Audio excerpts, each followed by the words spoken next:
AKH versus FR, কোন team ভুয়াটা নিবে দেখা যাক গাইস। রাফি ভালো আছো?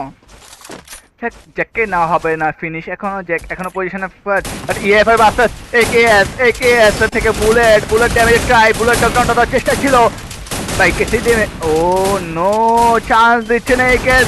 সোহেল ভালো ড্যামেজ কাউন্ট করেছিল। ফাইটার আরেকটি প্লেয়ারকে টেক ডাউন নিয়েছে।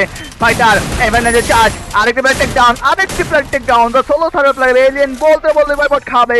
জ্যাক পেয়েছে পজিশন, জ্যাকের 1v3 সিচুয়েশন। একে যেটা বলেছিলাম তারা চাই পজিশন নিয়ে ভেবে নিতে, বাট ফাইটার তার টিমমেটকে এবার পেতে সফল হবে। জ্যাক কিন্তু চাইলে রাশটা করতে পারতো, জ্যাক হয়তো জানে না প্ল্যান নকডাউন খেয়ে বসে আছে। 1v3 situation with Jack guys, Jack পাবে পজিশন। একেএস হাতে এবার ভুয়া নেওয়ার চান্স রয়েছে। একেএস এবার ছাড় দেওয়ার পারতো না, রাশ করবে তার তিনটে প্লেয়ার একই সাথে। এবার জ্যাক কি কিছু করতে পারবে কিনা? ওস্কার আছে তার কাছে, P90 তে কিছু করার চান্সটা কম। উইনচেস্টার ড্যামেজটা নিউরো মারা হবে, এবার জ্যাককে ফেসে যাবে। এবার Jack 1v3 situation, Jack 1v3 scenario, কি করবে জ্যাক এবার?